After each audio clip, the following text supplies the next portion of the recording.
Alright guys, welcome into What the Hell Should They Do? Once again, I'm Steve. I'm here with my partner Ryan. How's it going? So last week we posted our first podcast and it ran about an hour long. Pretty close. So this week we got some of your feedback and we've decided to try to keep it around, we're going to split into segments. Yeah. And we'll keep them around 10 minutes. We'll talk about all the topics that we want to talk about. But instead of posting one long thing that you have to sit through, it'll instead be episodes, I guess. For all those people with a very short attention span, this deal like this a lot. Right, and I'm right there with everybody who feels that they can't sit through an hour-long podcast. So, last week we talked about NFL free agency, and we made our predictions about where people would go, and one of the big points that we made to do was to give the best team we thought they fit with. Mm-hmm. Now, free agency is hit hard, it was fast, it was quick, and most big-name free agents are off the market. So, a quick recap is I had 3 players, Ryan had 3 players. I had Adrian Peterson, Terrell Pryor, and Kirk Cousins. He had Deshaun Jackson, Donta Hightower, and Alshon Jeffrey. I was not right on any of my picks. Not a single one of those guys listened to me. Blame the GMs. I fully blame the GMs for not going after it. I feel like I made the right call. Ryan was actually right on one, so that's good. So we're going to kind of dive into this real quick again and talk about those 6 players again and what they're currently doing. So we'll start out with Adrian Peterson. I had him going to the Giants, and so far all he's done is gone and visited the Seattle Seahawks. There is rumblings that the Giants are still in play, though. So sure, hey, you might have a chance, but talk about a guy who's calling people up being like, hey, so do you want a 30-year-old running back? You know, I'm not too bad, but... Right, I guess he's asking for big contract money, so yeah, good luck. That probably isn't going to fly too much. No. So I guess I'll pose the question to you. Would you sign Adrian Peterson still? I would not. You wouldn't? Nope. I would, unless he took a really reduced deal, I would not touch Adrian Peterson because that's just the thing. Like, the league is going away from the running backs. Right. No, that's absolutely true. Mm-hmm. Next, we had Deshaun Jackson to the Tampa Bay Buccaneers, and you called this. You said we should go there. I mentioned that. I was like, you know what? It would be a good fit. Yeah, you got Mike Evans, who kind of works in the middle of the field. You got Deshaun Jackson, a burner. James Winston called him out, and obviously it looks like ownership is kind of helping him out there. So that's a really good situation they got going down in Tampa Bay. I think that's really I really think that's gonna benefit. You know, with a big guy like Mike Evans and a speedster like Deshaun Jackson. They typically mesh pretty well. Right, you're kind of looking at a pretty dangerous combo. It's almost like an Isaac Bruce, Torrey Holt situation when the Rams were at their peak. So we'll see how that breaks down. Before there was turf. Yeah, that was the greatest show on turf. So that was amazing. And with Jameis throwing the ball, this might be a potent offense. They can grab themselves a running back, which hint draft Dalvin Cook, and you'll be great. So next we had Terrell Pryor. I said he should have gone to the Buccaneers and gone with a Twin Towers approach, and instead he winds up going to Washington on a 1-year, $8 million deal, when I said go to the Buccaneers on a long-term, $12 million a year kind of deal. Yeah, you offered him a lot more money than he actually got. Yeah, so why do you think I was so far off? Like, what are you seeing in Terrell Pryor that makes him worth maybe it's a prove-it deal? It is a prove-it deal because that was the thing. Like, I mean, he's been in the league for a little while. He's 27. And all of a sudden, he had one successful year. So everyone's going, is that a fluke? Or is that because of, like, maybe he's actually a talented wide receiver? It's hard to tell. Yeah. I mean, transitioning from quarterback, but still 6'4", 4'3", 40. Mm-hmm. And 77 catches for the Cleveland Browns. Oh, yeah. Like, those are... Who else? That's essentially Josh Gordon numbers. And if Josh Gordon, would stop getting into trouble... They could have a good offense. Oh, yeah. Kind of stupid money, so I don't understand why Pryor's not. Donta Hightower has pretty much at this point seen the entire league in terms of suitors. Now the Jets have emerged yes, I just read that. Potential landing spot. Do you still have him going to the Pats? I still have him going to the Pats, and here's why. Because Now, Pats have done this before. They go let these guys go. They go, here, go get the market, and we'll match the best offer. Because they could have done transition tag, they could have done the franchise, they could have done all that stuff.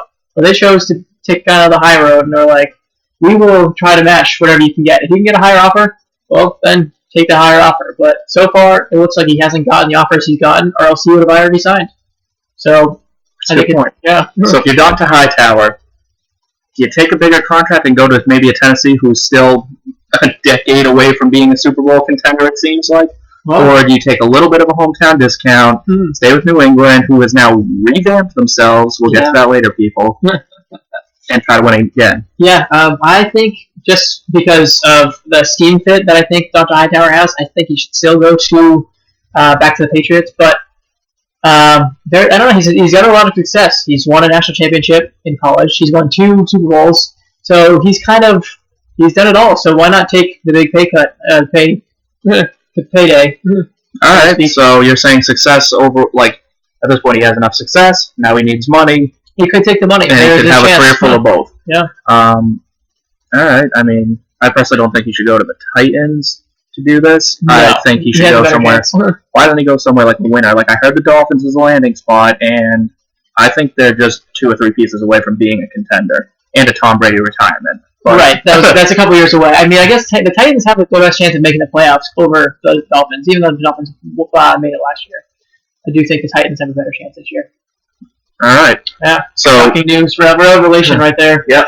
Next, I had Kirk Cousins. I talked about it, how they should trade him to the 49ers, get the 2nd overall pick. So it's come out that San Francisco has no interest in doing that. They don't want to trade their 2nd overall pick, and they don't want to add Kirk Cousins' $25 million contract this year onto their payroll because they're going, he may get us to 5 or 6 wins. So they basically embraced the tank. If you're the 49ers, do you embrace the tank? It's never easy to embrace a tank, but that being said, I wouldn't touch Kirk Cousins if I was the 49ers. There's no way you're at all, ever. Like, I mean, I wasn't really a Kirk Cousins fan from the start. He had a kind of shining moment, but he never really emerged with the. I mean, granted, the Redskins never really gave him a big team around him, but to pay a guy $25 million, you're almost paying him $5 million for every single win. That's not a good number to have. So you don't like that? I do not like that. Okay. I don't like the salary. I don't like his play. All right, let me talk real quick about Kirk Cousins and the 49ers. Here's why I think it works. Kyle Shanahan,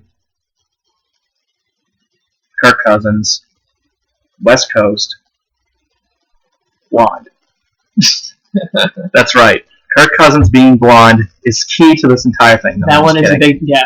I'm just kidding. But Kyle Shanahan and Kirk Cousins together make an extremely efficient offense. They just signed Pierre Garçon, so we can. I kind of see like this framework laying out like let's get somebody who's comfortable with him here. Let's start moving things like this. If they don't draft a quarterback in this draft, they're going after Kirk Cousins hard. It's basically Cousins or bust at this point for them. If I were the 49ers at this point, I said it last week. I said I wouldn't trade that number 2 pick. I did say the Redskins should, and I said they would. Yeah. I said they would trade Cousins for the number 2 pick. It didn't happen. At this point, if I were the 49ers, I would take the number 2 pick. Trade it to the Pats for Garoppolo. You could do that. Or you trade it, trade back a couple spots in the draft, trade it to someone who wants a lot, get a 1st and a 2nd out of it. Oh, yeah. Draft yourself Deshaun Watson because he's not going anywhere that early. Right. There's your quarterback of the future. We'll get into the draft in another day when we're closer to the NFL draft. It's a little around the corner. Yeah, we're a little around the corner from that, but we'll get there. But that's the guy I'd say the 49ers should go after. Finally, we are going to talk about Alshon. You have him going to the Raiders. Needless to say, that didn't happen. No, that did not happen. And, I mean, as everyone probably expected it not to happen, like, that was kind of a long shot. I thought it was an ideal situation in my head. But I was... You had been cutting Michael Crabtree for him. It was kind of, like I said, it was a moonshot. It was an ideal situation in my head, not for Michael Crabtree, of course. But I'm actually more shocked at the deal he got. He got the same thing, 1-year deal, worth a lot less than we thought it was going to be. Like, well, he got $14 million. He got $14 million, right? But it was 1 year, $14 million. Right. Now they're giving Alshon, like, what's going on? Like, Djax gets a long-term deal. These wide receivers are not getting a deal. Alshon gets a short-term deal. Torrey Smith gets a long-term deal. Terrell Pryor gets a short-term deal. Why are the speedsters getting all the length when their legs are the first to go? I don't understand. Yeah. But I mean, here's the thing. Like, I mean, if you're a speedster and your 4.3 drops to a 4.4 when you're 30, what about a guy who's might have the size, but his 4.6 drops to a 4.7? I mean, maybe size doesn't mean as much down the stretch. Maybe. So, last thing we're going to talk about on this particular episode of Episode's a good word for it. yeah, an episode of Section 2, like the overall umbrella. Right. That is week 2 of What the Hell Should They Do? We wouldn't do it like that. We'll do week 2. That's nice. Yes. I like the ring for that. Yes. So Jimmy Garoppolo trade rumors have swept the nation, literally swept the nation at this point. It even involves a hack. His Instagram got hacked and it said oh, thank you for the support, peace out, like all that stuff. And then he came out and he's like, oh, I was hacked. Like everyone else, and like every celebrity in the world seems to be hacked when they put something. Yeah. Alright, do you believe he was hacked, or do you think he heard a report that he was leaving and then got told, yeah, no, that's not true? I think maybe not the report, but maybe he just caught wind of the Brandon Cooks trade and all of a sudden he saw oh wait, they don't have any picks, so obviously I'm gone. And I was like, well, might as well say it now before. Oh, you think he just threw his hands up in the air? Yeah, and was that's it, I'm out of here. Or he's playing along with it and he's going, either I stay on the bench and win a Super Bowl, or I get traded and make a lot of money. Alright, is Garoppolo the quarterback of the future for the Pats? I'm gonna say no. I think there's gonna be a lot of teams, especially the Browns, who are gonna try really hard to get him, and I think that intensity is gonna ramp up even closer to the draft. I'm also on the feeling of no, he's not the quarterback of the future. Not even because of the trades, but because his talent isn't there. I really believe someone's going to give up a first-round pick for him, and then he's going to prove to be I don't even know what, like a Ryan Tannehill. Like, not terribly untalented, but not a Super Bowl winner. That's what I see him as.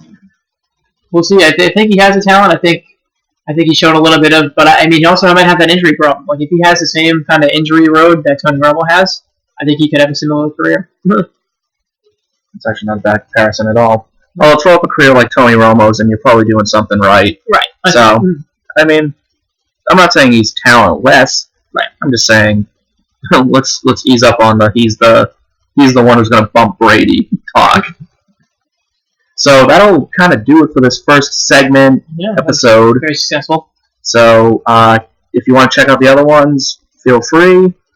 Give us an email at whatthehellshouldtheydo@gmail.com. And if you have any suggestions for topics that we could talk about, leave us a comment in the comment section down under. Down under. That's right. You like that? There you go. People at YouTube. It's an Australian accent. Kind of a Boston kid. Whoa. Alright, so we're signing off.